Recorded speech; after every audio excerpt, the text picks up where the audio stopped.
Balochistan liberation army جو ہے اس کا ایک سیکشن ہے جس کو مجید بریگیڈ کہتے ہیں. یہ مجید بریگیڈ دراصل میں آپ کو یہ بتانا چاہتا ہوں یہ ہے کون. 1975 میں جب ذوالفقار علی بھٹو وزیر اعظم تھے تو وہ کوئٹہ میں ایک جلسہ سے خطاب کرنے گئے تو وہاں پہ ایک شخص کے پاس سے جو ہینڈ گرنیڈ تھا وہ پھٹ گیا اور وہ بندہ وہیں پہ مر گیا. اس کا نام تھا مجید. اور یہ مجید جو ہے وہ اس وقت بھی بلوچستان لبریشن آرگنائزیشن کے ساتھ بلوچستان اسٹوڈنٹ فیڈریشن کے ساتھ تھا. تو ان کو پتہ چلا کہ یہ ذوالفقار علی بھٹو پہ حملہ کرنا چاہتا تھا. اس کے بعد اس کی کہ جو ہے وہ ہلاکت کے بعد اس کا ایک چھوٹا بھائی پیدا ہوا. اس کا نام بھی اس کی والدین نے مجید رکھا. وہ بھی جو تھا وہ بلوچستان اسٹوڈنٹ آرگنائزیشن میں تھا. اس کا بھی بعد میں ایک انکاؤنٹر میں ایک دہشت گردانہ کارروائی کے دوران جو ہے وہ سیکورٹی فورسز سے انکاؤنٹر میں وہ بھی ہلاک ہوا. اب 2011 میں ایک استاد اسلم اچھو نام کے شخص نے ایک فدائین کی یعنی ان کے مطابق فدائین کی لیکن خودکش بمباروں کی ایک ٹیم بنائی اور اس کا نام رکھا مجید بریگیڈ ان دونوں بھائیوں کے نام پہ جو حملوں میں ملوث تھے سیکورٹی فورسز پہ.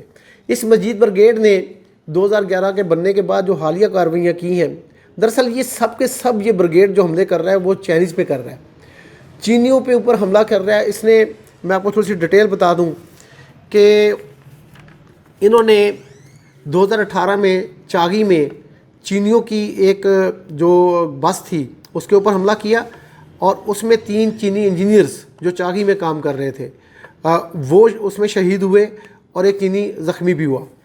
اس کے بعد اس مجید بریگیڈ نے 2019 میں گوادر میں جہاں سی پیک کا بہت کام ہو رہا ہے جہاں چینی بہت بڑی تعداد میں رہتے ہیں پی سی گوادر پہ حملہ کیا. وہاں پہ بھی اس نے 5 لوگوں کو شہید کیا. اور اس کے بعد فیبری میں اس سال فیبری 2022 میں ان لوگوں نے جو ہے سیکورٹی فورسز پہ ایف سی بلوچستان پہ حملے کیے 2 اور وہاں پہ بھی مختلف لوگوں کو شہید کیا اور ان کے اپنے لوگ بھی بہت سارے جو ہیں وہ اس میں انکاؤنٹر میں یا جوابی کارروائی میں مارے گئے. اب یہ مجید بریگیڈ جو ہے یہ ثابت ہو گیا ہے کہ یہ اصل میں چینیوں پہ حملے اس لیے کر رہا ہے کہ چائنا پاکستان اکنامک کوریڈور کا جو پروجیکٹ ہے یہ اس کا مخالف ہے اور اس کو روکنا چاہتا ہے. اب اگر اس سے پیچھے جائیں تو سی پیک کا سب سے بڑا دشمن اس خطے میں کون ہے؟ سی پیک کا سب سے بڑا دشمن اس خطے میں انڈیا ہے. انڈیا یہ کہتا ہے کہ سی پیک نہیں بننا چاہیے. ون بیلٹ روڈ جو چائنا کا انیشیٹو ہے وہ بھی کہتے ہیں کہ وہ نہیں بننا چاہیے. ون بینک جو ہے چائنا کا جو انیشیٹو وہ کہتے ہیں وہ بھی نہیں بننا چاہیے. اور اس کے بعد اس کا سرپرست ہے وہ ہے امریکہ. تو امریکہ بھی سی پیک کا خلاف ہے. تو میں سمجھتا ہوں کہ یہ جو حملے ہیں یہ میری بالکل یہ رائے ہے, بڑی واضح رائے ہے کہ چین کے اوپر حملے, چائنیز انجینئرز کے اوپر حملے, چینی باشندوں کے اوپر حملے اس بات کی گمازی کرتے ہیں کہ انڈیا بلوچستان میں پاکستان کے خلاف دہشت گردانہ کارروائیوں پہ ملوث ہے اور ورلڈ کمیونٹی کو اس کے اوپر ایکشن لینا چاہیے کیونکہ یہ دنیا کی سب سے بڑی جمہوریت کا جو راگ ہے وہ ختم ہونا چاہیے کہ یہ ایک دہشت گرد ملک ہے.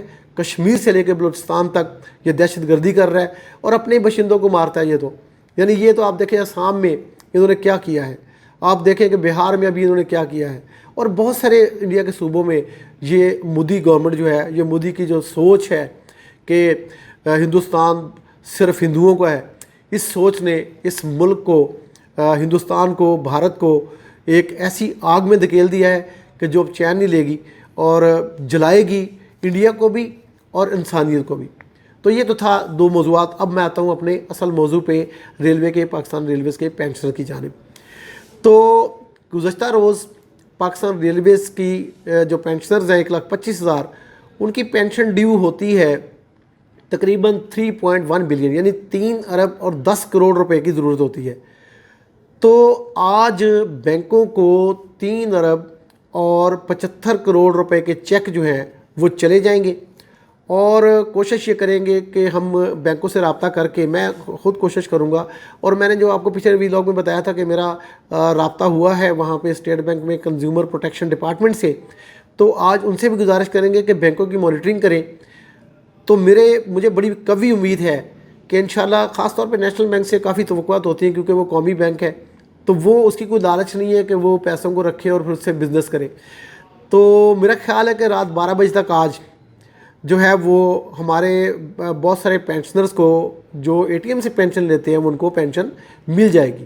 اور باقیوں کو جو ہے وہ کل سے شروع ہو جائے گی، لیکن میرے خیال میں 30 تاریخ تک، پہلی تاریخ تک جو ہے وہ تمام پینشنرز جو ہے وہ اپنی پینشن حاصل کر سکیں گے، اور جو 25 کروڑ روپے باقی بچتے ہیں وہ کوشش کریں گے کہ آج ہی 2 بجے تک جو ہے اس کے چیک ریلیز کرا کے متعلقہ بینکوں کو بھیج دیے جائیں اور وہ ان کو مل جائے۔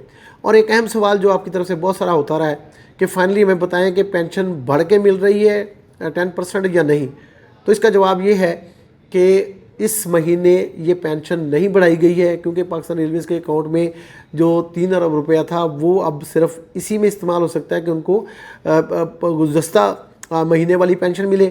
لیکن یہ وعدہ کیا گیا ہے، مجھے یقین دہانی کرائی گئی ہے وزارت ریلوے کی جانب سے، خاص طور پہ سی او صاحب کی جانب سے، کہ ہم انشاءاللہ اگلے مہینے جو پینشن دیں گے وہ 2، یعنی ایک انکریز اس مہینے کی اور ایک انکریز اگلے مہینے کی، تو یہ ملا کے 20% بنے گا۔ 20% پلس کے ساتھ آپ کو اگلے مہینے پینشن ملے گی، اس پہ فکر کی کوئی بات نہیں ہے۔ ریلویز کے پاس جو ریسورسز تھے وہ انہوں نے لگا دیے اس وقت۔ اگر وہ اس انتظار میں رہتے کہ ہم نے 10% انکریز والے پیسے بھی ڈالنے ہیں تو پھر یہ پینشن آپ کو عید کے آخری دن بھی نہ ملتی۔ تو یہ چیز اسٹریٹجی ہے کہ آپ کو جو ایگزسٹنگ پینشن ہے وہ آپ کو دے دی جائے اور باقی ایریز میں بقایا جات میں جو اگلے مہینے آپ کو ادا کر دیے جائیں۔ ایک تو یہ، دوسرا یہ کہ جو تنخواہ والے لوگ ہیں ان کی تنخواہ جن کو عید کے بعد 10 دن کے اندر سیلری ان کی ڈیو ہوتی ہے، اس کا یہ فیصلہ میں نے پچھلے ویلاگ میں بتایا تھا کہ ہو گیا کہ ان کو پینشن عید سے پہلے دی جائے گی۔ ان کا چیک جو ہے وہ ان کی ادائیگی بنتی ہے 1 ارب اور 60 کروڑ روپے، وہ لوگ جن کی 10 دن کے اندر پینشن آنی ہے۔ تو 1 ارب 60 کروڑ روپے کا بندوبست پارشلی ہو گیا ہے۔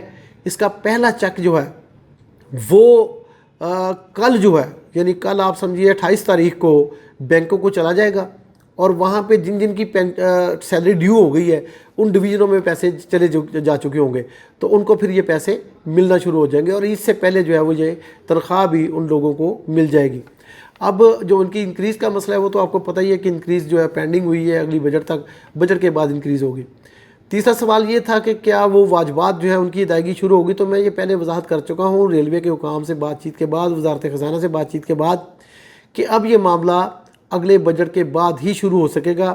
فی الحال اگلے 2 مہینے میں مجھے یہ توقع نہیں ہے کہ بقایا جات جو تقریباً 12 ارب 70 کروڑ روپے کے بنتے ہیں وزیر اعظم کے اسسٹنس پیکج کے اور ریلوے ملازمین کے، ریٹائرڈ ملازمین کی جو بقایا جات ہیں ان کے کوئی مل سکے۔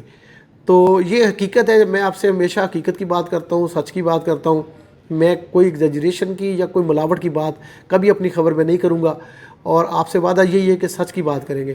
تو میں نے پہلے بھی ایک گزارش پرسنل یہ کی تھی کہ میرے اس ویلاگ کو آپ کم سے کم شیئر کیا کریں۔ 1,25,000 پینشنرز ہیں، اگر 5-10 ہزار ہی اس کو سبسکرائب کر لیں چینل کو تو ہمارا کام چل جائے گا، اور وہ جو میں کہتا ہوں نا مجھ پہ کچھ پابندی ہے کہ میں ویلاگ نہ کروں، تو وہ پابندی ہٹ جائے گی، اس کے لیے پھر میرے لیے آسانی ہوگی۔ تو میرے لیے آسانی پیدا کریں، میں آپ کی آسانی کے لیے کوشش کر رہا ہوں۔ آپ کا بہت شکریہ۔